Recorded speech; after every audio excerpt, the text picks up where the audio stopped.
All right. How's the Sunday going, people?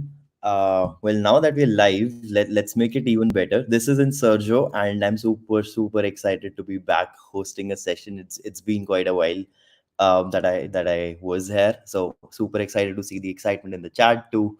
And keep up the love. You see some um, handles that we have on your screen. So keep sharing love on Twitter and LinkedIn as well. And yeah, we're almost towards the end of this one of this series this time. So it's the second last session.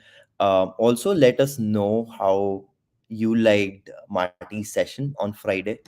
I think that's I heard some very good feedback there. So really excited to hear everyone's thoughts too. um, yeah, just checking if all sounds okay. Can anyone confirm if the audio is okay and you can see the screen in the chat? I think that would be nice.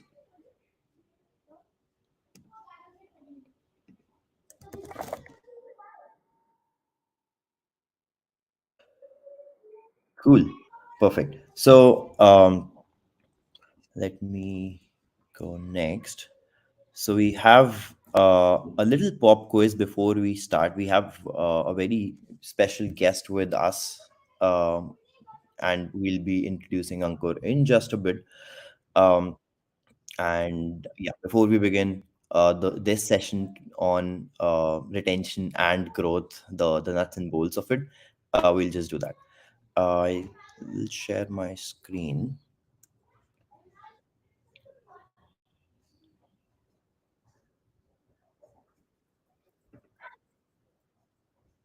Perfect. Superb. So we have a little pop quiz, and before we jump right in, so cool. So the goal is pretty simple. Guess the company name, and you have to guess the company name basis the tagline that we have. So this one's pretty easy. Where the future works. Anyone wants to take a stab at this one? Yes, that's right. So that's Slack. Uh, we'll go on to the next one. This one was easy, right? This one might be a bit tricky. Anyone? The best or nothing. No, I don't think I have seen the right one. Although it seems like Nike, but it's actually Mercedes Benz. Yeah, Atul is spot on there. Perfect. Keep reinventing. We've heard this one. This is an old one. Not Intel, not Apple for sure. Someone said HP, did they? Yes, that's perfect. I think it was Kritika who went first. Yeah, that's HP. The way it's meant to be played. I love this one, by the way. Who wants to take a stab at this one? Did someone say Nvidia? A few answers coming in. Nvidia. That's the right one. I love what is happening with Nvidia these days. By the way, I think they're in a brilliant position. And perfect time to make an impact in the industry that Nvidia is in. Anyway, um, so I think before we move forward, in Sergio and a lot of other initiatives that the product folks would not be possible um, without our partners, right? Without the support and love our partners have given us over the past few years. And just to make sure that we're not missing out anyone, you'll see Ankur from WebEngage as well in quite a bit. So I think WebEngage is there definitely, and WebEngage has been a huge partner for us over the years. So definitely excited to have Ankur, Mo Engage, Dscope, Airmeet, and Stream. So I think the as I said, without our partners in Sergio would not have been possible, and all the initiatives, all the free learning that we are able to put out, all the huge volunteer base that we have, nothing would be possible. So thank you so much, partners. PPF loves you. um all right, I think you've seen a few sessions already with most of these people that you see on your screen. We are super excited to have Ankur today, though, talk about all things retention and grow the nuts and bolts of it. There's also a little announcement before we dive in, and I won't, since we're already running a few minutes late behind, we won't really push on that. But yeah, so there's a little product onboarding hackathon with Dscope, and there are huge prizes to be won. Um, you, what all you need to do is like continue to, while during the session as well, please continue to share love for TPF on handles Twitter, LinkedIn, and even Instagram, right? So there more about the hackathon coming in the chat, by the way.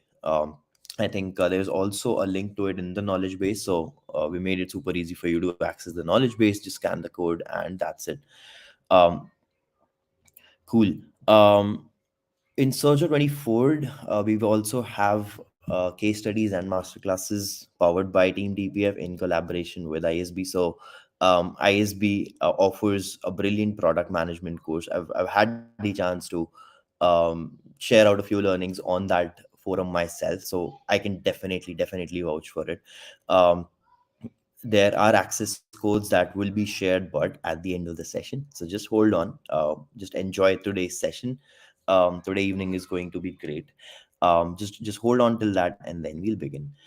um yeah, a reminder into the simple fact that what we do takes a lot of effort, and we're excited to bring out all the different verticals and pillars of Insurjo over the years.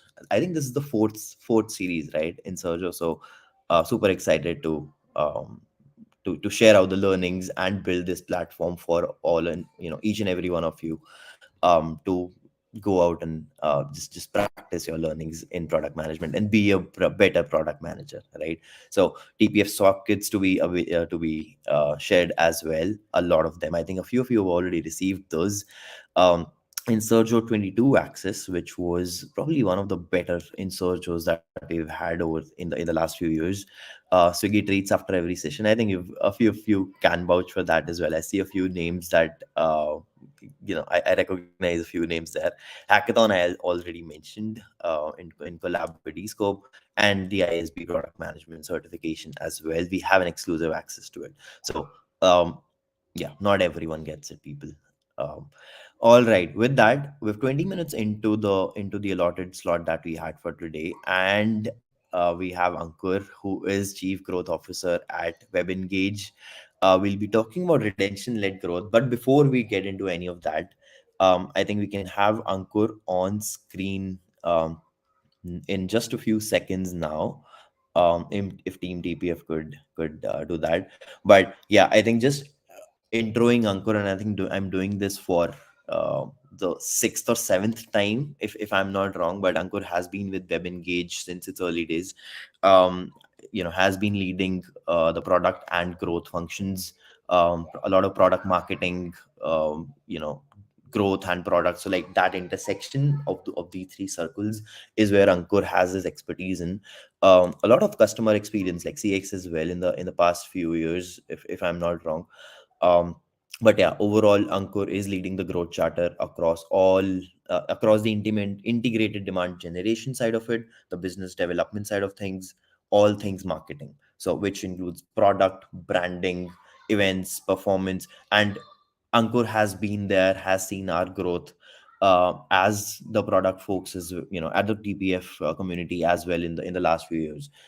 He's been, I think, with us since day one when we launched in Sojo, and yeah, I'm super excited to be able to host Ankur yet again for a brilliant session.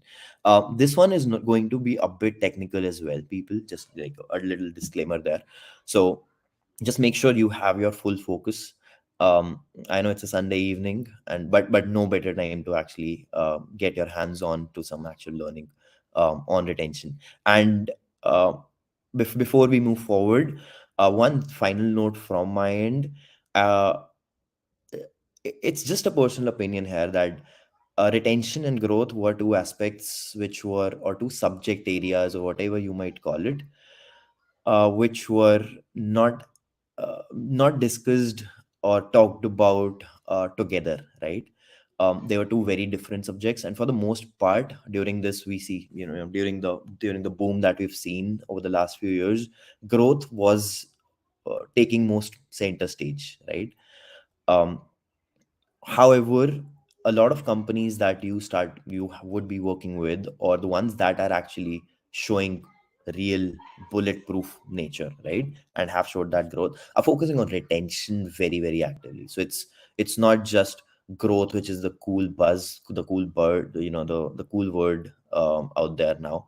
I think retention is equally, if not more important, and I'll let Ankur expand on that. Hardik, spot on with that, retaining here on Sunday. Absolutely, where I'm really proud that we're able to do that. And even after like 4 weeks almost of Insurjo, we're able to retain all of you, and you're still here. So thank you so much for your support, people.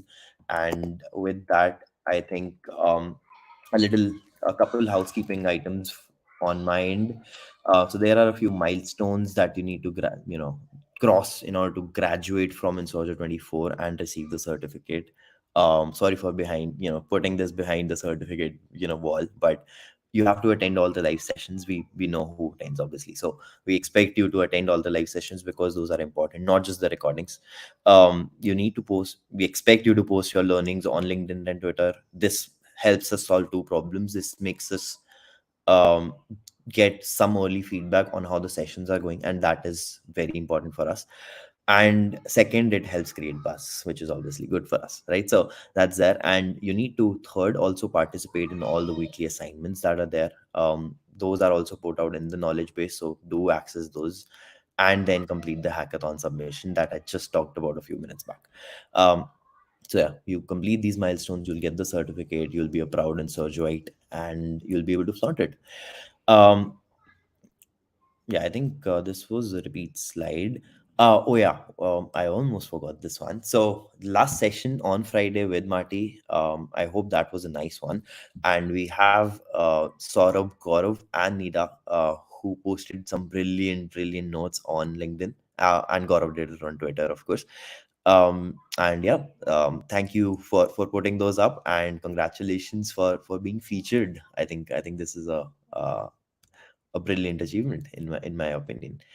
um all right, I think the next session after this, before we move on to Ankur's session, is day after tomorrow. That's with Pavni, who was formerly VP with Instagram and Google. I think the credentials say it all. She has a lot of experience building those products, and especially um, you know consumer internet. I think that would be the overall spectrum Pavni has a deep expertise in. So be there, and we'll hope to see you there as well. And then the product hackathon week 4, as we've already talked about.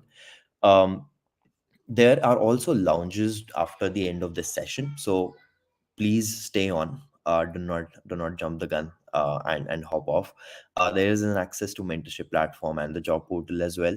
Um, and yeah, I think these are the pillars of InSearcher 2024. um, Cool. First, join Slack. I think you've already done that. So I'll probably like just jump through this very, very quickly, because we're almost towards the end of this series. But yeah, these 7 things that you need to do, right? So air meet sessions in the invites. If anyone's facing any challenges, just let us know. Just let any of the volunteers know, or put it in the chat right now. We'll try and track you and solve that problem for you. Um, and then the Notion knowledge base as well.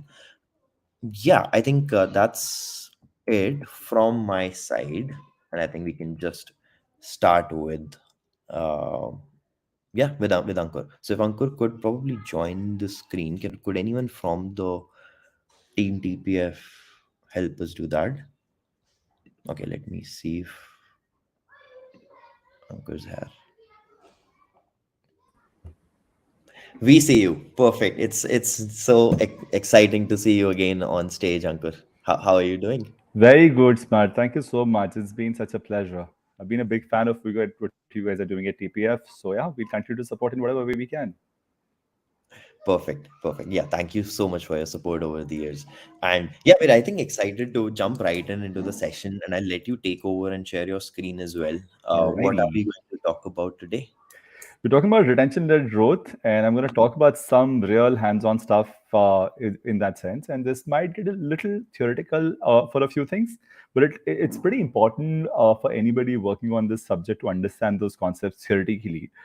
It just makes life much easier to have that framework in place. And as you discover, we'll see where people get stuck, and I'll probably dwell a little more on those topics. Happy to see questions in chat and slow down and double click wherever I need to. But yeah, let's hope none of this is super rocket science and all of you are able to use it every day. Shall we roll? Perfect. Let's roll. Yes. Super. So, in simple terms, I will start with a very basic concept that all of us have understood in our schools, most likely the whole concept of weighted averages. Now, it's a very simple random number generated, of course, but you can see that there's a audience, there's a conversion, there's an outcome. Now, these numbers don't talk too much, but if you were to interpret as to what's going on really here, you might want to dissect as to what is, the different groups within this audience. Now, the overall average conversion rate was at 35.5, but there is a group of people which is converting at 78.6. There's also a group of people that's converting at 3.1. Now, of course, the share of audience, if you were to see, this is our total audience 2712. Let's say, which of them is seeming significant, right? What is really contributing to pulling the average up versus pulling the average down? That's a problem to dissect. Invariably, when you look at a certain KPI, you think that this is something, as an absolute answer, but invariably there's something pulling it up, something pulling it down. So if you see a very massive disproportionate outcome between what the share of audience is and what is the share of conversions is can throw a lot of light on those topics. And that's where, if you look at getting a little deeper, okay, I think I jumped a slide. Double click on the audience. 10, 10. Okay. So let's make these groups out here. In fact, there's an audience question. Maybe I should just take that. Right? Does anybody want to take a stab on if these are 5 groups which are basis a certain audience? What could these groups be based on? Let's talk about an example of, let's say, a telecom company which is running a campaign and they have a certain audience which they want to try understanding the conversions to an upgrade. Let's say they were prepaid, they want to convert to a postpaid. What kind of groups that could be? Who are converting differently? I can see age, I can see geography. Psychography is slightly hard to establish as a data driven guy. Is a telco, you might not know the age and gender, not salary, not income, active user base. So let's talk about individual profiles, right? If there are, let's say, a group of people who are converting from prepaid to postpaid, what could be the ways of breaking that audience down? Talk time is at least legit, it can be. Usage, current plan perhaps, prepaid, small recharge, big recharge, data utilization, perfect. Yeah. So LTV of prepaid users, interesting. Okay, let's get to it. So the point I was trying to establish about weighted averages. Okay, guys, let's move on. The point I was trying to establish, unfortunately, I think the colors got a little messed up, but you can see that this is 27.9% audience, which is only contributing to 6% of conversions. Now, this is really what is pulling the average down. As a marketer, if you want to attach this KPI, that this conversion rate of 35.5 and the conversions of 964 have to be made better in some sense, then you have to understand what's going on with group 2, really, right? And how do you solve it? How do you bring them back in, right? And it's if you don't dissect this and this reality is obfuscated for you, you'll always operate in a certain degree of blindness. And now there's also good news. There's also people who are only 30% of the audience but contributing to 48% of the conversions. Now you can see this audience base has to be significant because there's also another group which is converting better, which is this one, but it's still next to this one, right? It's still contributing 36% of conversions. So if you look at the impact of this pull up on this total is where the truth comes in. Okay, there's something amazing happening at group 4, maybe even group 3. And how do you make that happen more? How do you make that happen with more audience? Or how do you make more, find more group 4 people, right? And this is where, if you are as a marketer or a product person trying to understand a certain funnel, you break it down into a multiple groups, and then you see, okay, what's truly happening? What's pulling this average up? What's pulling this average down? Yeah. All right. I think, again, a question. I was meant to make sure that these concepts are well understood, but across your world, have you seen weighted average really unearth value or actually show you an insight which was otherwise not very obvious? Any examples of weighted averages? Throw me some examples. I'm looking at the chat. Credit system in college, sure. Your GPA is based on the course credits and your the kind of score you've gotten for all, you know. Credit card weighted average, I'm not sure. Weighted average cost of capital, sure. How much capital and what is the interest rate? That is the combination that will get involved. This is product bunch, but technically talking finance language, which is great. Yeah. COGS, what kind of proportion of your recipe is, from kitchen cooking, you're costing off the raw materials, what proportion of your ingredients is a certain item and what is the cost of that? Of course, investment portfolio. So lots of finance driven answers, but at least the whole concept of weighted averages, we're surrounded by them, right? Pretty much everywhere. So that's something we should be very mindful of, that if you see one number, you might want to break it down to say what is going to pull this up, what is going to pull this down. And that will always be a worthwhile lens to start with when you're trying to unearth value. All right, one more concept, slightly theoretical, but I figured that it's not as entirely obviously understood as it should be in the world of product and growth. And that's where we talk about what is the, let's say, test group and control group situation here. We have 1 million people who are in the test group, which is the pair of people we engage with. You have 20,000 people that we will not engage with. These are people who kept isolated. Now, you look at the conversion rate from the 1 million, you say that you have 500 unique conversions that have happened. The conversion value per event is 200 rupees. And for the control group, you have seen only one conversion, or rather 1.2 conversions totally, and the value is 180. Now, in order to translate this into the overall delta at the business level as to if you did not do anything at all, what would have happened, right? The test group would have also behaved similarly as the control group. And then the same 1 million people, if they converted at the same rate, that would have given you 10,800 as total conversion value. Now, instead of Ankur, this just 100,000. to Yeah. just one question that we're getting Mhm. in, and I think a few others might have this too. What is a control group? I think Sure. that's So, by definition, when you're trying to do any campaign or any kind of engagement, you have to understand what is the value of it. Why are you doing it? Is it giving you any incremental result or not? So, what you try to do really is break the audience down into two groups. One group, you've heard of placebos in the medicine ecosystem.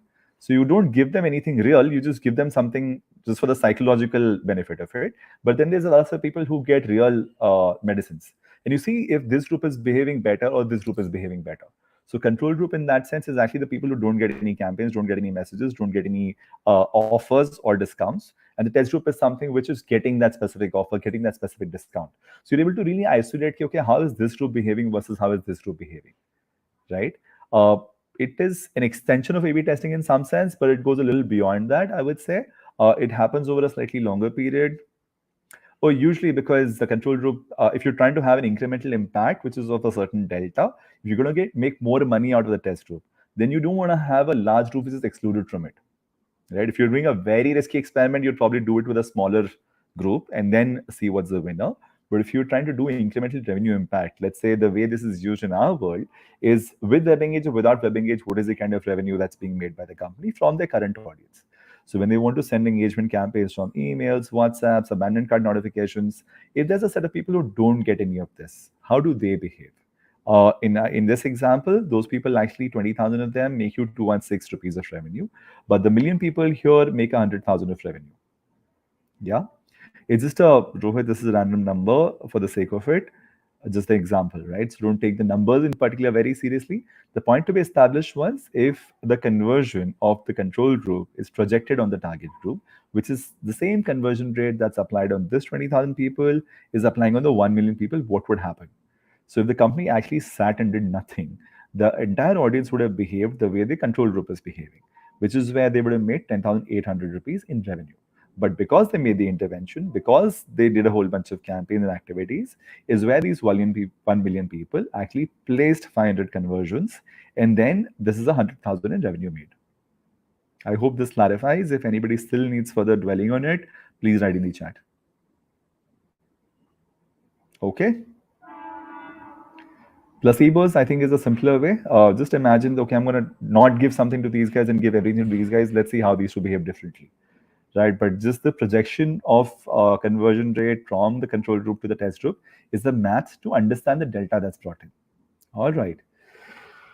You know, everyone understands brands here. You're all familiar with the amazing caller tune or actually the advertising jingle that Airtel had come up with. The fun fact about Airtel as a company, it's quite old. Of course, it's more than 20 years since they've been around. And while all of us have resonated with the A.R. Rahman tunes, all the amazing advertising they do on television, it's actually what's happening beneath the surface, which is very fascinating. And as product people and as growth people, you would want to make a little bit of dissective lens on what's truly going on inside and in a system like Airtel, where you have all these ads that are going on, but there's also a retention engine which is very, very match driven, very experiment driven, very funnel driven, right? And generally speaking, if you imagine the world of Airtel, you have prepaid audiences, you have active prepaid audiences who are recharging frequently, postpaid, people on family plans, people who use their direct to home and fiber, and people who are on their loyalty program, which is black. Now, you can obviously imagine the number of people is actually much larger for the prepaid compared to black, but the lifetime value, which is the amount of money Airtel makes from these guys, is actually a lot bigger for the black people. So people who are on the loyalty program are using multiple services. They've been with the platform for almost maybe 5 years, maybe 10 years. And that's where a single customer from Black would probably be worth 1,000 or maybe even 10,000 times more than an average prepaid customer top there. This guy recharges for 10 rupees in a week. This guy pays maybe 1,000 rupees a month across all the services, right? So, yeah, I see someone's on Black. I hope you're getting the red carpet experience. All right. So let's talk funnels. And I wanted to make sure that if you're talking about conversation around retention-led growth, there is no escaping funnels. And when I was trying to prepare this slide, I was reminded of the scene in Three Idiots where there was this whole definition of what are machines, right? So from pen ki nib se leke pant ki zip tak sa machine hai, right? But as a product person, you think about life, you look at UPSC interviews to JE to 7 rounds of interview that somebody needs to give at Swiggy, they're all funnels. Some bunch of people enter from the top, a small bunch of people are left by the end of it, right? That's the reality of all conversion funnels. And the beauty is there is always room to dissect this funnel. So the reason I brought in the whole concept of weighted averages before, and then I brought in the concept of control groups, is to now manifest all of that into understanding how funnels would look in the world of Airtel at the corporate level. Now, this happens to be that when the session was scheduled, I just finished a podcast conversation with a guy who heads online growth for Airtel. So, this all thoughts were very fresh in terms of how the world of Airtel looks at growth and from an online and digital channel. So, obviously, that is the part that a growth team controls. And that's where these are the funnels that they really care about at the top level. But at the same time, you would see a lot of possible dissection of where it has to play out. And I'm going to go through some of these examples because it's a telecom company, because it's a brand you know, because these are advertising or experiences you've probably personally gone through. It'll be much easier to relate. And I'm hoping by the end of it, whenever you look around yourself on any kind of consumer experience play or a process, you will start to look at it. Okay, what is the funnel here looking like? What are the different touch points where this would have a drop off, and how do I intervene to make that drop off happen? So it's pretty obvious of all the people who use prepaid, there's a smaller chunk who actually have an active prepaid plan, which is valid today, right? In the worlds of some of you might still be college going, might not be necessarily keeping a fully recharged phone at all times. So you will not recharge for 2 days. Imagine if two people don't recharge, or let's say 2% people in Airtel don't recharge on a day. What are we talking about? It's pretty crazy money, right? So let's just look at dissecting the funnel for a moment. Yeah. I just did a very logical, very simple kind of targeting. You have tier 1 cities, tier 2 cities, and tier 3 cities.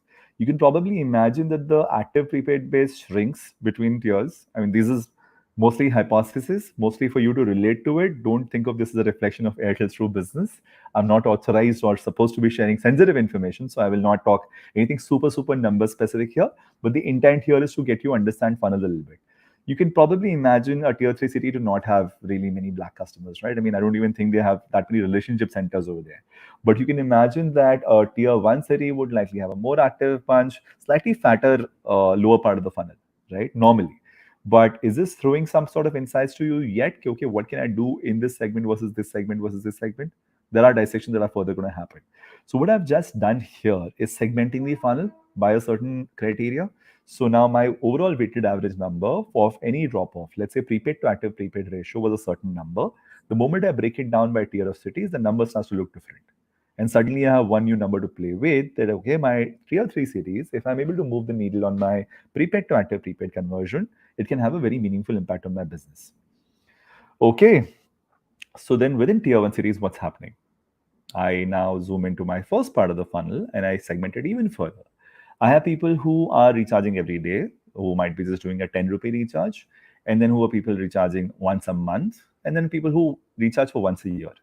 You can again imagine that somebody who forgot to recharge for one day versus somebody who forgot to recharge for one day in a year, the behavior is very different. The chances that this guy will have an active plan when he's on an annual plan, max out of 365 days, he might lose 1 or 2 days here and there. But the guy who's on a 10 rupee day plan, the chances he'll lose a few days here and there would be quite substantial. So obviously the audience is pulling up the average in some cases, pulling down the average in some cases. And that's how the funnel has to play out, right? Whatever's pulling it down, find a way to make it better. Whatever's pulling it up, find a way to do more of it. Okay. Just to get you the order of magnitude of this problem statement in question. Now, it is probably a company which has a lot of information out there in the public, but if they have 100 crore people, there are 1 crore people, which is just 1% of the audience. One daily recharge of 10 rupees, it means 10 crore rupees of revenue loss for the company. Scale this through the year, and this is 3,500 crores of revenue for Airtel. So no wonder that there's a full-fledged team which is obsessed with monitoring every single day of recharges. Obviously, they use whatever channels and tools they have available to make it happen that there's no person who does not have an active recharge today. I mean, of course, it's an ongoing battle, but that's where this is perishable, because once that day is gone, that guy didn't recharge, the next day and the next recharge is different, right? So that's where this is very serious money at play that we're talking about. Okay. So now, in order to make some sort of action happen, right, you have daily recharges who are recharging every day, or a 10 rupee pack every day, and you have people who are monthly recharges, people who are quarterly recharges. Now, what's really happening is obviously a bunch of interventions that tend to happen to convert these daily recharges to monthly recharges. Does somebody want to give any inputs on what kind of interventions would happen to make this behavior change? Because as a company, I want to upgrade my audience from daily recharges to maybe weekly recharges, maybe monthly recharges, but I want to do something about it. What do I do? Offers, straight and simple answer. Why does everybody just jump to discounts? I know Indians love discounts, but come on, guys, think a little more. Yeah. I'm Call hoping center. because of all that we've spoken all this while, somebody is going to discover something here. You're all jumping to answers, right? Nobody's Yeah. yet said that let's segment this a little further. Yeah. Go a Would you bit want to more. segment the funnel a little more? Drill down a little deeper? Okay, I can see carrots and sticks really. But the interesting part would be that within the world of daily recharges, there are people who are probably consuming a lot of entertainment. There are people who are consuming a lot of WhatsApp time. They're doing a lot of video calls. And their daily data consumption always ends up finishing. So if you get, let's say, 1.5 GB a day on prepaid, you probably finish that in, let's say, by 6 p.m. every day. And then you wait from 6 p.m. till midnight to have your next recharge done for the next day, right? That's a world that these people are living in. It's an example, and there'll be several more such examples. Now, if you were to break this audience down to say, okay, people are consuming heavy entertainment, heavy WhatsApp, heavy this, heavy that, what can I do differently for each of them? So the life of a growth person at Airtel who's working on this as a problem statement would be to genuinely understand what are the topmost segments from size perspective, and what is the next, let's say, tier I can move them to for this whole situation to look a little better from my lens. So that's where you will work on, let's say, getting all the data guys a 7-day data pack, which is WhatsApp unlimited, right? Video calls unlimited. You might just do something which is Not applicable to everyone, but matters to that specific guy for that specific purpose. Yeah. Universally giving everybody extra data might not be the answer. Some people might just be obsessed with voice as a channel for that matter. Some people just might have spiked their usage because of, let's say, a match that was being telecast on Disney Hotstar. For those 3 days, they saw it. An election result was due, so that's why they spiked. And that's kind of what happens, right? You have all of these situations where usage suddenly spikes and then it goes back to normal. So the problem or the puzzle the guy at the telco has to continuously solve for is the guy who's just after finishing a full match gone back. What do I do with him? I know the Anuj session was about Disney Hotstar showing up that'll start, live ticker of the match, but maybe you can send this guy a notification about the entire highlights that are coming on, and he might want to come back to just see that those highlights, right? So in some sense, the whole idea of engaging the user in a fashion that resonates with him in the most personalized fashion possible is this whole idea of retention and retention-led growth. Now, you can imagine, as far as Airtel is concerned, the size of unique new SIM cards that they're going to sell, completely new people to mobility, is not going to be that huge anymore. Yeah. Because ultimately, India is covered. We have more SIM cards than we have people, which means that whatever they have to get now means somebody has to port from a Geo or a Vodafone. Vodafone is already too small. So whatever's coming from there, plus whatever they can milk their own current audience, right? So if they have to make more money from their current audience, the only way to do that is what the whole paradigm of retention-led growth has to be. That you have to understand your audience deeply enough. And fun fact is, of course, there's this whole world of advertising, which is on televisions, on mass media, on outdoor media, on YouTube. But that's always going to be a slightly broader message, right? I mean, I remember the time when the whole late night calling was a thing, then they would show a couple who would be busy on the call all night, and they had a plan for that because there's a large enough segment. Now the fact is, there are very, very unique and very, very small segments that are possible to create, possible to target, possible to communicate with. And that's where the amount of data that gets involved in making these decisions can be extremely interesting, right? So for each of these situations, does somebody want to give me an example of what would you do as an intervention for somebody who's doing a quarterly recharge to get into an annual recharge? I know segmentation might be the first answer, but how would you create that segment and what would you do to him? Let's say you found out something about the quarterly recharge guy and you did something else to make him an annual recharger. What would you find out and what would you do? I was happy to do some whiteboarding, but turns out our device management won't be able to let us type in whatever's coming in. So I'm happy to have the audience type in what do they see. The more specific you get, the easier it becomes because I would want to see, let's say, what is the criteria on which I'm breaking the segment down. Content type consumed, amount of data used, let's say less than 1 GB, less than 2 GB, less than 5 GB, any kind of segment cuts that you think.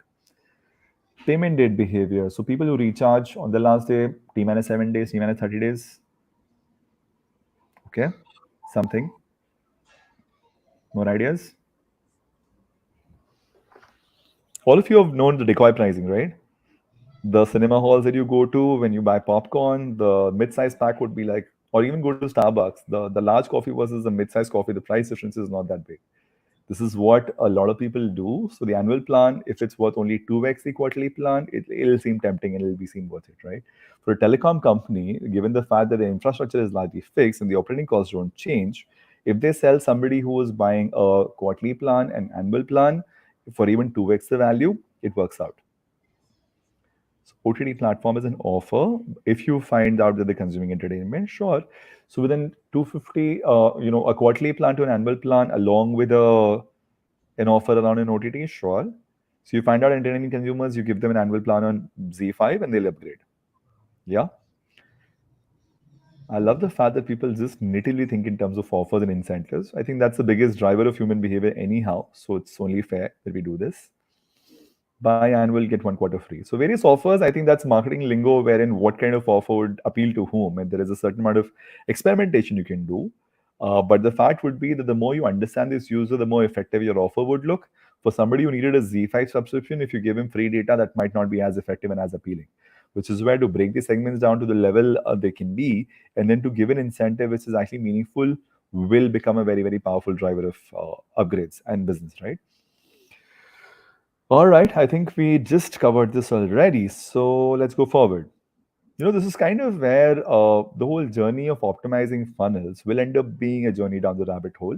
You started with tiers of cities, then you went down to the data consumption patterns, then you went down further to the type of data, the consumption, the type of content they're consuming, and then you went further down to the quantum of data they're consuming. Then you went further down to the value of the recharge they're doing. Then you went further down to understanding when are they recharging.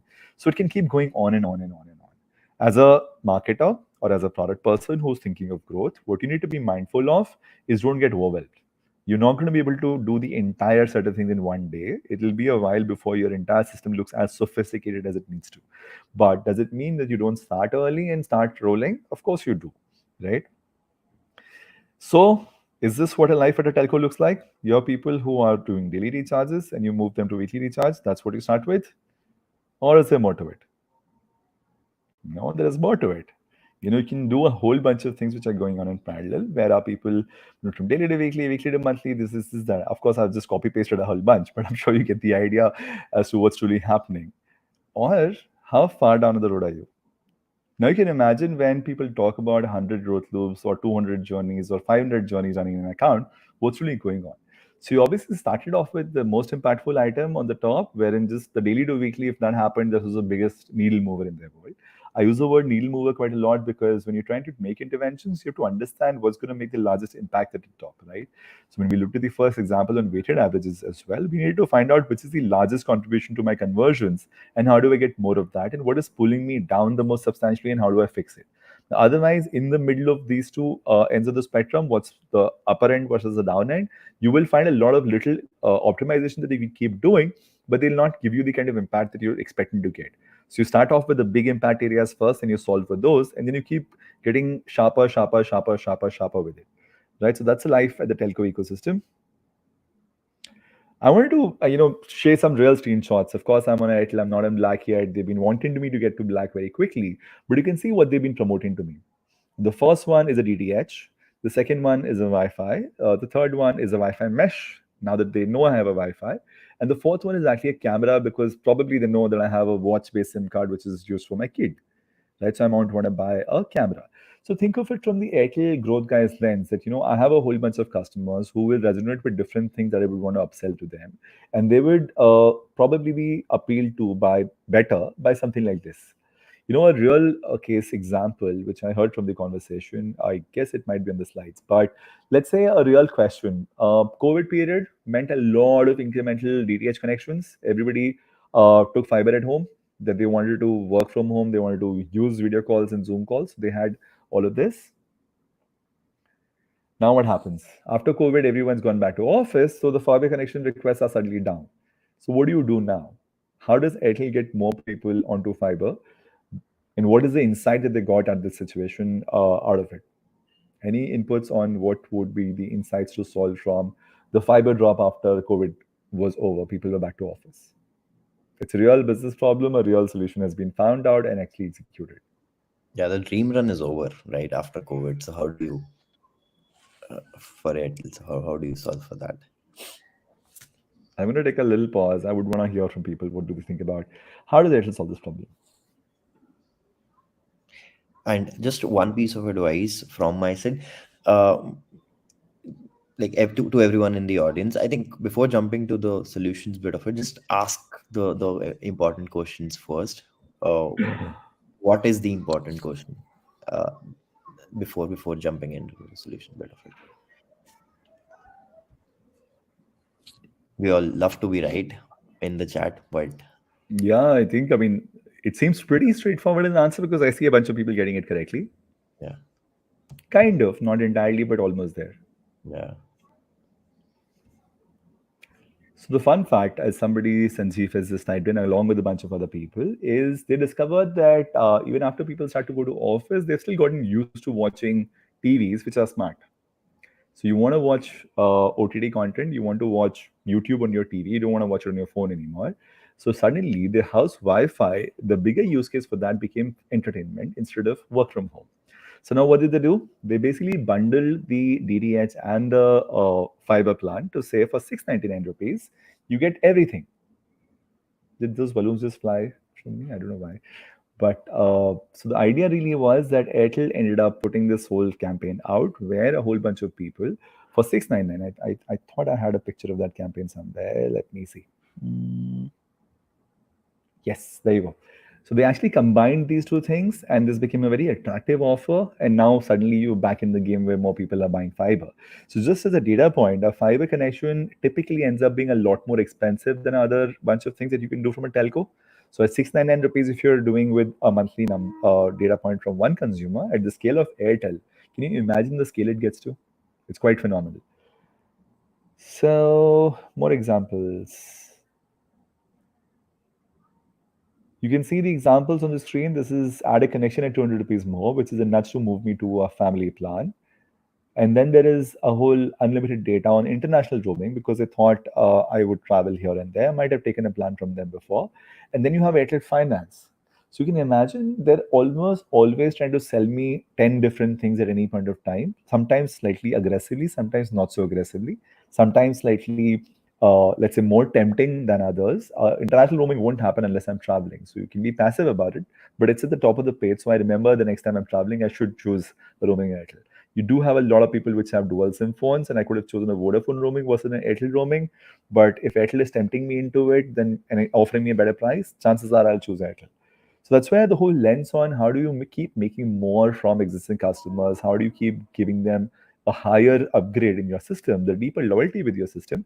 Because it's also true in the same funnel, people who are on prepaids can switch SIM cards and phone numbers very, very quickly. But if you're on a family plan, if you have three SIM cards with it and you also have a fiber connection, you also see DTH from Airtel, chances that you switch out are much lesser. Even though Geo will try and tempt you that, okay, guys, I'm providing cheaper this, cheaper that, why don't you switch? This audience doesn't switch that easily. So for Airtel, it's all about making sure they get more from existing customers, they get deeper relationship with the same bunch of people, and ultimately don't end up leaking their customers to an aggressive new competitor. All right. This is where the whole concept of the soft loyalty side of things come in. So if you are an Airtel Black member, the moment you call their call center, you will actually be attended to a little differently compared to the long list of press one for this, two for this, three for that, four for that kind of stuff that otherwise a normal customer would go through. So clear key, like I said, right? The whole idea of a lifetime value of a black customer is substantially more than the lifetime value of a normal customer, which is on prepaid. So that's where they do extra amount of work for this. We spoke about this. All right. That's where we were talking about the whole idea that this can't necessarily happen on day zero because you will try and not go crazy with the number of things you can do. And that's where this whole lens on continuous growth, continuous optimization, ongoing expansion becomes critical. And that's how you think of the growth flywheel. Now, I'm sure this term you've heard before, but if you just ponder over it for a moment that, okay, once I've established one funnel and I've solved for it, and then there is going to be the next sub segmentation. I'll identify the low performing segments and identify the high performing segments.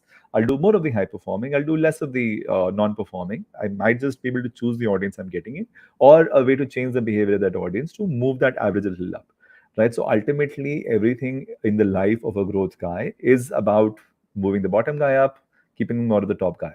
If you keep doing this incrementally, this is pretty much what your growth flywheel would look like. And this is what will deliver a compounding effect at the end of it. Right. And that's pretty much the point of compounding. So I'm a big believer of very, very clear, consistent. The term in Japanese is called kaizen. I'm sure you've heard of it in many ways before. But as a growth professional, this is what you, if you think about it on an everyday basis, that okay, how do I make one tangible move from here onwards further and keep doing it incrementally? That's where the whole situation becomes very interesting. We're discussing more on retention, acquisition, and activation. So usually in the telecom ecosystem, the marketing in terms of getting new people into the game tends to happen by multiple ways. This is a lot to do with distribution. So with geography, still just suddenly got a new tower where there was no connectivity before. Now suddenly there's connectivity. You will try and put an on-ground situation to get that to happen. Anybody who's buying a new phone, if he's bought a SIM card, usually the activation, the first recharge level is not the biggest problem statement in the telecom world. Of course, there are other situations where activation might be a problem statement. But as far as telcos are concerned, their bigger problem statement is how do I get this 10 rupee a day guy to, let's say, a 50 rupees a week guy? Right? And that's where this whole game has to be played out. All right, so that's pretty much all from my side from a content lens. I hope we're able to cover this within the time that we were allocated. And here's my simple plug. I thought there was a plug for Tanmay as well. There was this hackathon award that was supposed to be plugged. I don't know, that slide got lost somewhere in this conversation. But yeah, I'd love to continue to be in touch. I'm so obsessed with this whole idea of retention and growth. I decided to run a podcast. We've done about 40, 45 episodes so far. The head of Airtel online marketing is one of the speakers there as well. I think that episode should be live already or will be going live. So please feel free to join the conversation there. I'm happy to be connected on LinkedIn. And I think we have time for a bunch of questions. So happy to do that as well. Super. This was great, Ankur. By the way, though, regarding the podcast, which one is that? Could you like put it in the chat as well, or It's the probably like same State spell of that out? Retention Marketing. You can look it up anywhere. Yeah, State of Retention perfect. Marketing, just Google, you'll find it everywhere. Perfect. So yeah, it's on the screen as well. People. So yeah, I think Ankur, you're a brilliant teacher. By the way, the way you talk about certain concepts which are seemingly a bit too complicated for a lot of people, I think you do it really nicely. So yeah, thanks again for doing that. I think loved this one and loved the Airtel um, example as well. I think telecom is a very price sensitive sector in a country like Bharat, and I'm glad you picked this up. So yeah, no better person than you to probably like So talk that's about it. been, I think we've been doing this for a while, and I've always struggled with how do I talk more about the same thing without sounding repetitive. So this was a great idea from you guys itself to actually bring a brand which people understand and people resonate with. And I'm hoping now you can see funnels all around you, and perhaps Funnels, pricing models, and perhaps how you're being nudged for the next thing. yeah. And you can deploy some of this in your products. Definitely. I think, in fact, just leading into one of the questions that I had while you were just talking in the, I think, last to last slide, which was the flywheel one. Mhm. I've always found flywheels to be very interesting as a concept to engage users and probably like do a bunch of stuff and just ultimately monetize. I think that's the business goal. But um, I've always found, in my experience as well, it's really difficult to actually organize a flywheel and structure the entire organization or probably like your team to execute and be focused on delivering outcomes which like just start pulling, just start rotating that. Um, how do you like? Do you have any tips on how I you think do it's that? quite incredibly hard. I would agree. I actually run growth for WebEngage lately. So on my Saturday mornings, I was actually preparing a corporate strategy deck for WebEngage, which is where the growth flywheel slide was also there. And the way we Yeah, define it in our world, and I'll try and take an example so that makes it easier for you to think in your respective worlds. Think of what is the starting point of the philosophy. In some sense, you're talking about some sort of insight that you have, which is your starting point of how you want to, let's say, build the product or build the GTM. So you do a great job in understanding that this is a real interesting consumer need which people have an appetite to pay for. This is a large enough market segment that I want to go after. Let's just say WebEngage decided that we want to become the de facto retention partner for all e-commerce companies because retention is complicated. I can go a few layers deeper than this, but let's just say this is the starting point. Now, from this, we developed a bunch of product components which are supposed to be incrementally very valuable for the user. Now we have to do an effective GTM with this, because if I made something, if I'm not distributed or marketed it widely enough, then it's still not going to do the outcome, right? So you yeah, conceptualize something, you made something, you started with insights, then you made something with those insights, which sometimes could be a hypothesis, and then you took it to market, then you won early customers, you built case studies and winning stories out of it, you got some audience advocacy out of it. So you validated, ki, okay, what has started off as an insight now seems to be generating value for me in terms of incremental customer stickiness or incremental customer value. And now this gives you more insights. So you go back to yeah, the insights, you develop further, you GTM better, you sell better, and you keep expanding. So in some sense, you will continue to expand your market share in the segment you're really targeting. So in most products, really, if you define the consumer insight as a good starting point and say, okay, how do I do a better job at translating this insight into a product, this product into a GTM, this GTM into a sales motion, the sales motion into a customer success and advocacy, and then more insights coming back to this. I think by yeah, and large, you'd be able to fit most businesses in that structure. Of course, there are services which could have a very similar proposition that you conceptualize a unique insight. Urban Lab, pretty much any business you think of somewhere came from a unique insight, right? That yeah, okay, people want somebody to clean their houses, so let's, or maybe beauticians at their houses, because going to salon is, let's say, boring. You don't want to be in queues, you don't want to get out of home on a lazy Sunday. So let's just build this as a service. So concept happened, product got built, the supply got built, and then the demand got generated, consumer experience worked out well, they monetized it perfectly. And then they found, okay, the people who are looking for haircuts at home are also looking for bathroom cleaners at home. So then new insight, new product, new GTM, new execution, again, continuously the loop, right? So every time you, and the most effective way to play this out is the faster you can complete this loop in the smallest of possible experiments, the more agile your engine is, the more efficiently you can build this whole thing out.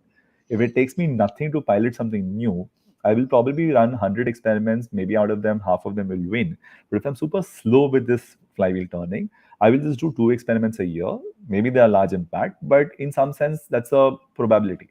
So, as an objective marketer, you want to do a bit of bet on the whole insight slash confidence and conviction you have. I'm a little on the other side where you talk about doing it fast, doing it frequently. So you learn fast and you evolve with the system much faster. And whatever works, it's fine. Whatever doesn't work, you need to write it off and move on. Yeah, How is makes GTM different? GTM usually ends up being marketing in some sense. How do people come to know about you? Sales is where you talk about hardcore commercial conversations where somebody is now interested in taking a demo with you, understanding more about your features, and then maybe converting into a customer. GTM will be about how did you get the message across to that guy that we can solve this very unique problem for you. And Ankur, on the Okay. execution side of just one more follow up on Mhm. the flywheel. How do you find it easy to like align everyone on the team or Oh, it's not simple at all. I think it needs a bit of top-down understanding. A lot of companies don't think strategically as much. I think it's a lot of let's say journey for companies to be able to think like that in some sense because it just seems pretty easy and straightforward to keep doing business being busy. So I won't think this is particularly easy. But at the same time, I'm reminded, and I use this quote pretty frequently from Sun Tzu from The Art of War.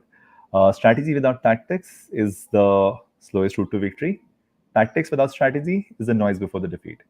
So I'm a big fan of that whole understanding that you will need a way to make a strategy. A strategy is about making choices because you will always have finite resources. You want to make sure you do something which is focused enough in some sense and place a few number of bets instead of spreading too thin. And those bets, as long as you're able to make fast enough, the cycle will start rotating for you. So no, it's not easy at all. I agree with you. It's not easy to do this across the organization. But once you're able to do this effectively, it's amazing the kind of value it can create. yeah. I think I love that book, What is the difference Ankur. between strategy and tactics? Strategies are likely longer term, larger plays, choices you to make. Tactics are things that you can probably do very, very small levels operationally. If I were to give you an example, I mean, what India is doing internationally diplomatically is a part of a strategic narrative to get our positioning sorted. But if Modi ji invited Nawaz Sharif to his swearing in ceremony, that was a very small tactical move. So, larger strategy will have hundreds of small tactical components to it, generally. Awesome. There are also a ton of other questions in the Mm-hmm. Q&A tab. Ankur, if you want to pick any of Q&A those, tab. but All I right, let do me go have to the a, Q&A tab. You want to curate them for us? yeah, there are a few ones. Let me like put those to Mhm. you. I think I can see all of some them, but if you want to pick up some specifically, that'll be easier. yeah, yeah. So I think one of the questions that I saw earlier was how do you leverage in-app communication to drive desired behavior? But and then I think this was asked by Kritika earlier, but I'll just Mm-hmm. extend this to Mm-hmm. ask you what different channels do you deploy these days? Maybe a line or two about each pros and cons, what works better and what in your experience, when do you deploy? So like just Hmm. a brief The overview whole of channel what engagement side. So yeah, channel is not a universal answer in general for any brand. If you're a yeah, mobile app first company, you have enough people installing your application. The first few things you'll do will be the cheapest channel, which is a mobile push permission channel, right? Which is the app push. Given the fact it's been massively abused as a channel, so most of our phones would have 20,000 notifications, half of them not very relevant, is the unfortunate reality. So the way to stand out, in my impression, while you do those tactical things of having a live timer and a color and all of that, you'll also want to be strategic about what is the level of personalization that you're doing. And I have my favorite examples from the world of Amazon, which is a very, very personalized message, to the world of a food delivery company, which tends to just, okay, today is a great weather and just, send something which is non-personal. So to me, the channel selection will be a function of what are the, let's say, funnels you have available. If you have mobile apps available and you can drive a deep link based traffic, you'll have lesser steps in the friction, right? Somebody clicked the push notification, he landed on a specific page, and then he made a certain transaction. So if you were to send me a reminder to order my bread in the morning from a Zepto, it just needs 2 clicks and I would be done. So the sharpest you can make my click stream is the most effective. But at the same time, if I've not come back to the app in a long enough time, which means I've probably ignored you, you will want to reach to me another channel, which could be a WhatsApp message. That's the highest open rate message ever, but it's also pretty expensive. So you want to yeah, use it selectively in some sense for high value customers to be win back or for high transaction values to be saved from abandonment. Right. So if you have a 1,000 rupee card on a Zepto, if you remind me on WhatsApp, which is going to cost you 75 paise or something, but I've made a transaction that should give you the ROAS you're seeking. This gets you a more marketing language. It's a cost structure as well as how much can you annoy a user without getting him to uninstall the application. So it tends to be a high touch play when you are in a hot moment. When recently done something, it's a good time to engage with me across multiple places. If it's been a really long time, you want to be a little more sequential about how you engage with me in incremental intrusion sense. At some point, you'll also make a phone call to me. In off late, I'm also seeing a company using a physical postcard because that seems to have a 100% open rate. So a company like a sleep company, which sells very expensive mattresses, can afford to do those because it's okay if out of 10,000 people who got their postcard, a few of them converted, it's worthwhile. But a smaller company on a Zepto level might not be able to do that unless there's crazy lifetime value. So Airtel can do it for black people, not for active prepaids. I hope that Yeah, channel question gets answered.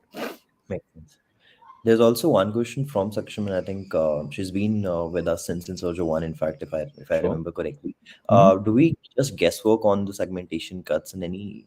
Is there any structured approach to this? So, for instance, the Airtel example, right? Or you Sure. would how do you do it at WebEngage? Everything works and fits very differently. So, Sure. So what's I the think framework? the fun fact is at this point, the way the world exists, there is a lot of heuristics that get involved in what is intuitively available. There is a certain amount of predictive modeling which will give you a lot of answers, and it's a function of what are the capabilities available in the organization to make some of that stuff happen. Because I'll give you a very fun example. A fintech company in the lending space told me that with their data analytics model, they found out that people who have a 6 a.m. alarm set in their mobile phones can actually be better responders to EMI timely payments. Now, you would not normally imagine them to be a variable, but it's a data science team. It's a bunch of data points that they absorb. They pretty much know my Uber, Ola, whatever recharges, my Paytm payments, my bank balance. They know everything, Yeah, right? So that's where they would find out what are the significant components driving a certain behavior, which is the outcome that timely repayment of EMIs is, let's say, the outcome that they're chasing to solve for. They will run all these input models through the exercise, and out of this will emerge a few key parameters that are supposed to be of consequence. Usually, step one, heuristics. Step two, if you have the technical team available, then there is predictive modeling. Step three, which is the world we're now headed towards, is AI. So you press one button, it'll tell you what are the significant segments which have the size and the kind of conversion rate to be of meaningful consequence on the needle moving side, so to speak. got it. Yeah, I think that's a very interesting one. So I think someone just mentioned in the chat as well, generate a correlation heat map in the overall Yep. data set. I think that's a lot of what data analyst, anyone would do as a starting point, maybe. Especially if you're like shooting a arrow in the dark, you don't know what probably like where to what's probably like the best one. Maybe just generate a heat map and see what comes out. So usually, the way I would say it is, if anybody who's used to using a pivot table in an Excel sheet, you have a top level performance, then you drill it down by one level, then you have something coming from there. So use one of those color scales in Excel or a Google sheet, and then that will start to show you what's at the top, what's at the bottom. So again, the same language, right? What's pulling the average up, what's pulling the average down, and how do you kind of solve for that?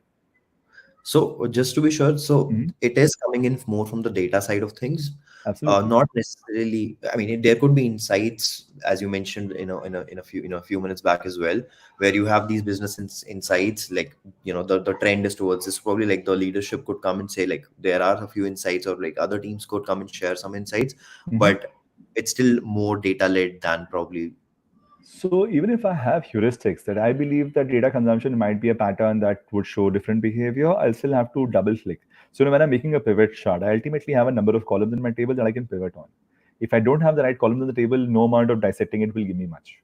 So the way I would say it is use your insights to add those columns to the table. That, okay, these are 20 variables I want to look at. In some sense, at fintech company, somebody would have woken up to say, okay, I want to find out what is the alarm usage for this guy. Now that's a heuristics or whatever, some random guesswork. They might have Yeah. tried some 20 other things also. So to have the right columns in the table is about intuition, judgment, heuristics. To be able to Yes. dissect it from which is really the one which is making a difference is the part where you get with the data. Understood. And how much segmentation is too much segmentation? Like Well, I when think to it's a matter of incremental outcomes. So, in terms of how you look at segments, if there is a behavioral difference which is quite substantial, right? Somebody is really very far from the weighted average versus very close to the weighted average, is where your lens on segmentation should apply. What tends to happen a lot of times is people use segmentation in place of content personalization. So let's just say male and female. Now the conversion rates are both the same. You don't need to create different segments for them. You might just change the content which is going in, which is personalization. So don't overuse segmentation just because you have to manage content differently. Use segmentation where you have to see behavior very differently. And in got it. my sense, the number of double ticks is all incrementally more. So there is no end to it. At some point, if it stops to move the needle, then you stop segmentation. But yeah, I mean, I've seen people at least have 500 odd being used actively. You don't start with that, but you evolve towards that. Got it. Ankur, there's also another question by Sandeep. It says, Mhm. so how does retention growth differ for B2B, where you don't have a lot of room for experimentation, assumption, and your users are probably like in the hundreds or even tens sometimes, especially Mhm. rather than the millions. So, is it not worth it to do all that? Oh, Or like, absolutely. No, B2B subscription businesses, one of us like WebEngage, it's absolutely critical because if you have anything less than 85 to 90% year-on-year retention, you're not going to last as a business because the way the CACs work, the way the competitive ecosystem works, retention is absolutely essential in B2B. It is, of course, a little different from a classic B2C retention play would look like. I won't probably be sending WhatsApp messages to my customers thrice a week to remind them that, hi, I'm WebEngage. I have to do a lot more in terms of understanding the usage of my product. I have to understand the signs of growth that, okay, am I making a bigger impact on their business versus their, let's say, going away from my platform? Are they using less journeys? Are they showing less campaigns? And they're doing something which seems like they're going to go away. And if they seem to show signs of potentially going to go away, I have to do something about it to make that here. And this in our world would mean an account manager actually going and sitting in their office to make sure that everything is okay, compared to a normal push notification that a consumer brand would have been able to get away with, right? So if a Airtel user who's supposed to recharge annually, but it's been 20 days since he's not recharged after his annual plan got over, they'll send you a WhatsApp, they'll send you whatever, but they'll say maybe worst case make you a phone call. They'll not send somebody home. But for me, if my annual subscriber is 20 days overdue on his renewal of subscription, I'll probably be there in the office myself. yeah, Right. So those are the kind of things you do differently in B2B, but retention by all means is super important. yeah. I think B2B sometimes is a good way or a reason for you to be lazy. Beyond that, nothing else. I don't know if you can be because the way demands are made by customers and people can be whimsical. B2C consumers don't have to worry about whimsical customers. B2B, you have to deal with people a lot more. I know, right? Cool. I think Milan posted this question in the Q&A as well and also in the chat. So I think I'll just Mhm. pick this up. When we are solving problems, we suffer a lot from the confirmation bias. How do you counter that? For instance, OTT, like bundling solution, like you mentioned. So how do you counter the confirmation bias in In the team? And I some think this sense, is product manager level or the, you know, sure. So I think confirmation bias is not necessarily always a bad thing because it gives you the heuristics to go after. But what you need to be mindful of is to not get clouded by your bias to say that evidence is evidence, right? That's real. And invariably, what we've seen as a good practice, and I've seen this again in a podcast conversation I was learning with somebody, the guy who's running the experiment is not the same guy who's evaluating the experiment. So if Smart decides to run an A/B test, the guy who has to take a judgment on this could be Suhas to say, okay, is this a legit test, well-defined test, and the outcome is actually a good learning or not? Because Smart will probably be a little biased towards emotional attached to his experiment, and it becomes an ego topic. And you want to make it sure, this is a good experiment and it's a learning. Because what tends to happen across organizations, which leadership and their egos and their jazz, you tend to get colored. So to me, if your tester is different from your evaluator, that should solve a lot of these biases. It's a more makes sense. objective lens. Makes sense. Folks, keep putting in your questions in the chat. I think we can still take a couple more. Ankur, is that fine? I'm Or okay. probably Yeah, yeah. I'm good. बैठे हैं अभी बैठे हैं we will हाँ हाँ then हाँ here Sunday not evening है time दिया है कहीं बाहर नहीं गए तो चलो जो करना है. perfect ठीक है. um let me see if I can pick up anything. Uh, uh, uh, how to increase consumption and reduce churn in B2B SaaS? I think that's a very very broad answer that you might have for this, but We probably are like a great customer experience, and depending on your nature of service, what kind of value are you delivering to your client, and how transparent it is to you and to him. Because if you feel I'm doing a rock star job and he feels you're like some little guy in the corner, there's a problem. So you need to make sure that if you feel you're delivering X kind of value, the person on the other side also perceives the same X kind of value. And then to me, that's the most important part. That's the nature of business we're in. true. There was also a question earlier that I just noted down earlier, which is how much weightage does NPS have in context of retention and retained customers? So how are those two related? Is that We're just a talking about like or B2B or B2C, both cases. B2B more impactful because it's a very direct, if you're able to get NPS from everybody, invariably you don't end up getting your entire audience to give you good scores or bad scores. Invariably, it'll get a little distracted because people who are unhappy are the ones who will respond to NPS more. Advocacy is harder to drive than saving negative sentiments. So you'll always get a bit of bias to that. But it's a very good reflection of the sentiment. If people are willing to talk, then they're still possible to salvage. because an NPS negative response is probably going to come a quarter before a churn notice. So if they've given you an NPS negative, they're telling you that guys come talk to me and solve my problem. Otherwise, I'm going to go. Right. So by all means, use the NPS as a good indicator to go figure out what you need to solve for. It's a good leading metric. Oh, absolutely. It's still salvageable, right? That's how I see it. Yeah, It's not a churn notice, so the customer's still willing to talk. makes sense. Cool. I think I cannot find any more new questions. Although I just had one, Ankur. Sure. So 2024, 18th Feb. What's doing the round? What impresses you in terms of retention? Which company is actually doing really well in your opinion? We've heard Zomato a lot. I think with their messaging and everything over the past. But what do you think If of you ask me, Zomato? Zomato is an example of great copywriting mindset, which is great if it's working for them. At a company level, of course, they seem to be doing all right. All due respect to the way they built it, but I don't Yes. believe they're doing as much justice to the asset that they have available from push notification lens. On the other side, just the cross pollination that Swiggy seems to have done with respect to the Instamart ecosystem and the other ecosystem, I believe from a structured retention and customer lifetime value lens, they seem to be having a more appropriate play to it, right? That's at least my current impression. So I like Swiggy as a customer. At the same time, they still give me the convenience plus the discount. So I'm like, okay, there is room to do a better lifetime value here. You didn't have to give me a discount at 7 a.m. if I was ordering bread. But that's the nature of the play, right? They continuously battle for attention share. Yeah. Nice. Yeah. Swiggy is doing You know, good. I I want to think give they've you one also. more example. Most of you would probably be very amazed at this whole idea of credit card companies giving 800 rupees off for your lunch at, if you go to this app called Easy Diner and you go to a five-star, let's say JW for a buffet, they'll give you a substantial discount on that credit card usage. Why do you think the bank credit card managers or marketing managers for those credit cards do that? It's because invariably most people have multiple cards. And if you tend to be habituated to using one or two cards and not really the others, then you don't use it because एक और bill कौन pay करेगा. But if they get you started with using a new card because of a certain offer that you had, you take it out of your wallet for the first time, now you have to pay the bill, which means you will probably be a little more open to using this card a little more often. And the incrementality of the spends that you'll do over the next 1 year with this card back in your active game is what's the kind of discount they give you for the first time. So it's, you call it win back, call it reactivation, call it user retention, but that's the whole lens that somebody who's going to be worth 10,000 rupees to me over a year, I'm willing to give them this 1,000 rupee off now because with this I am able to get them back into the active game. So that's where reactivation is ideally supposed to be cheaper than new acquisition still, but it's extremely impactful when you look at the lifetime value lens. Yeah. Also, I think again might be an easy one. Vishal asks, how do you make the interventions not too intrusive, so not to hamper? I think is it just the frequency copy, or like beyond this, any other aspects that you can think of?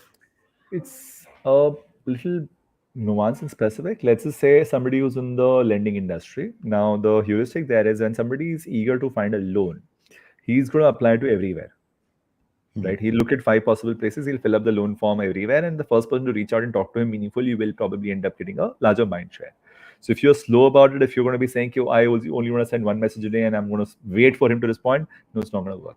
You have to make sure you're in the top of his recall and be very, very tight about your frequency and engagement. At the same time, you don't want to be irrelevant. So if he's filled up the entire form, don't ask him his PAN number again or his whatever amount expectation again or a tenure again. Don't ask those questions again. You need to know where he's left and how do you move for one step further from here. So as long as you're being relevant, being very frequent is not a very deep problem statement. You should be able to live with it.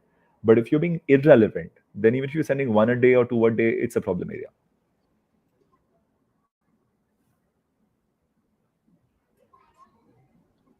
Got it. Cool. I think just shifting gears, I'll take one more before Ankur I stop Sure. bombarding you with questions. Um, so just shifting gears a bit, right? So how do you someone wants to be a great growth marketer, or a product manager who's focused especially on retention and wants to build as how do they go about it? What are the Is it areas my network that's patchy smart or is it yours? that Because you it's a little breaking up for me right now. give? Okay, I'm guessing the audience. I'm going to look for you in the chat if you can hear me all right, but I can't quite hear Smart as much. Chat is a space. Okay, Smarth is breaking, so I can hear everyone else and everyone else can hear me. I believe he was asking me the lens on how a growth marketer should think about his skills that he needs to build. To me, the whole lens to be able to apply the framework on how a growth funnel can be thought through. What is the funnel in your business? What are the different breakage points? Where do you lose people in different parts of the funnel? And what are the small interventions you can keep making in that different stages to reduce that whole thing? Right. So where we started with weighted averages, what's pulling up, what's pulling down. Just keep thinking about this every day in your business, in your funnels, and you'll start to get a lot of answers which will give you space to experiment and perhaps expand. I hope that clarifies on what a growth guy should think about. Think about growth flywheels for any business. You'll be able to articulate one.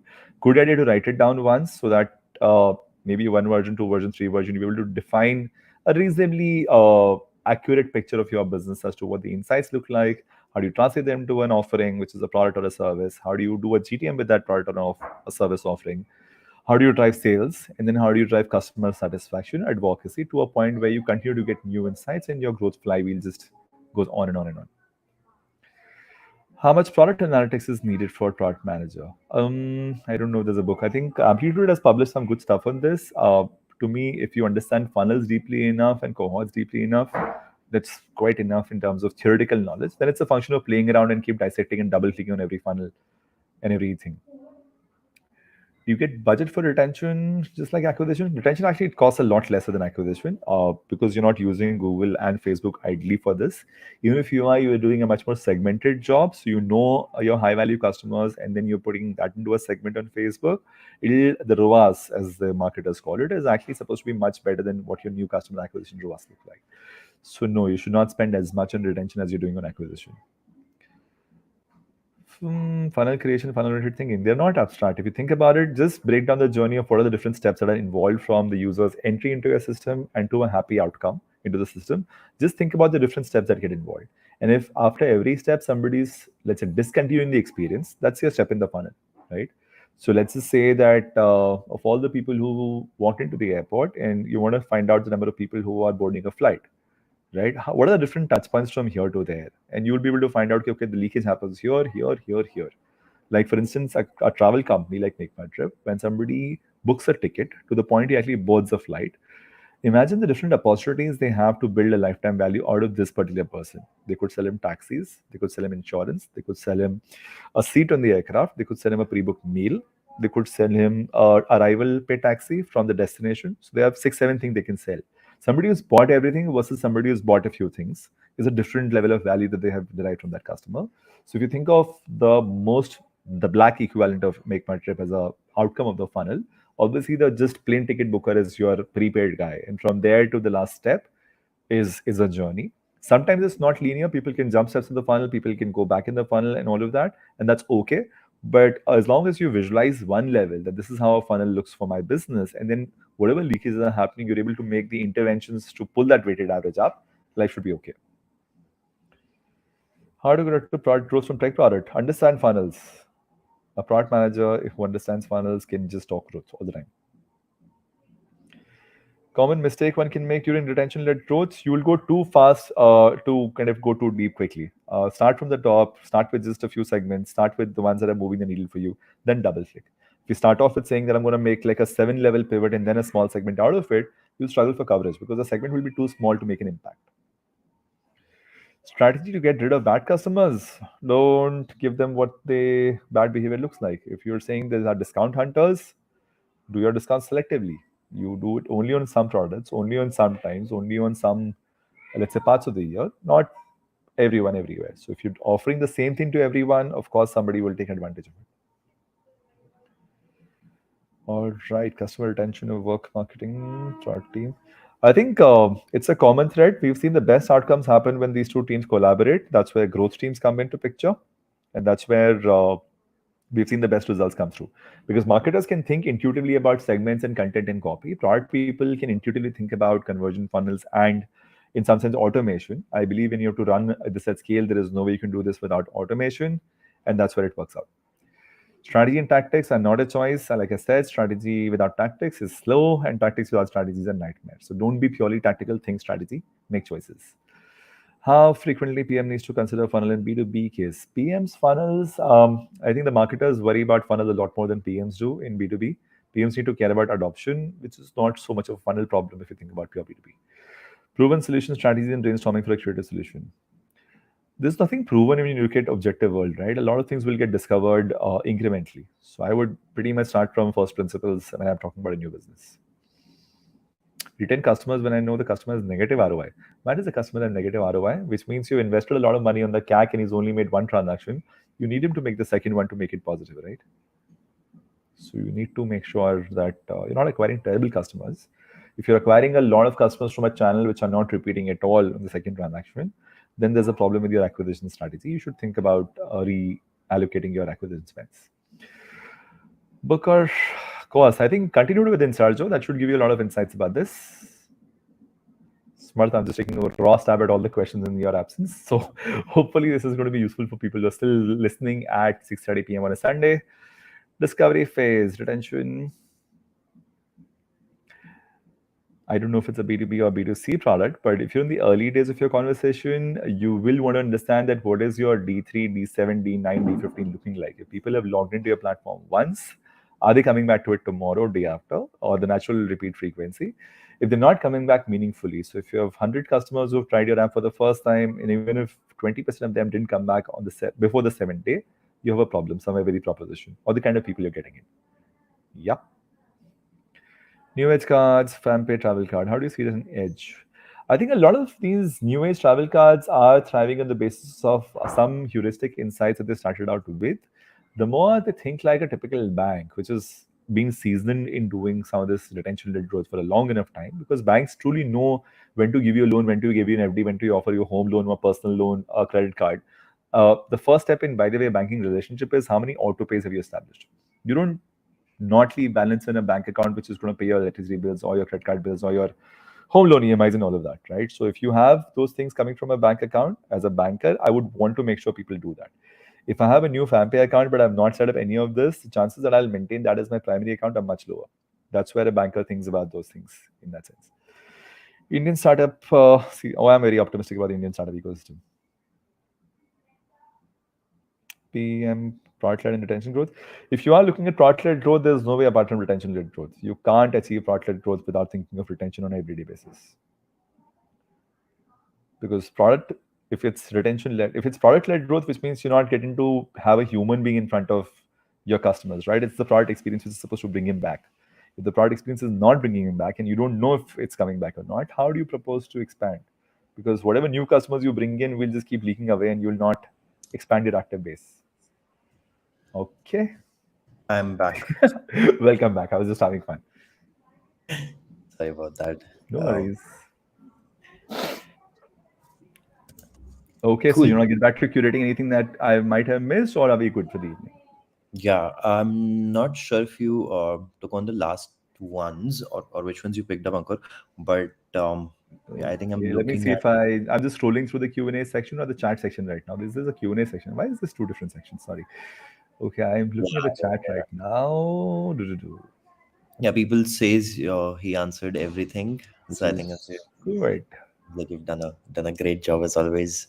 Product management landscape in India and coming years is amazing. You should all try to be product managers. It's a great problem solving approach that you can take to nearly anything in life. So you can think of usability in your kitchens, how to organize sugar and how to organize tea bags. So by all means, think usability and think funnels and all your aspects. Perfect.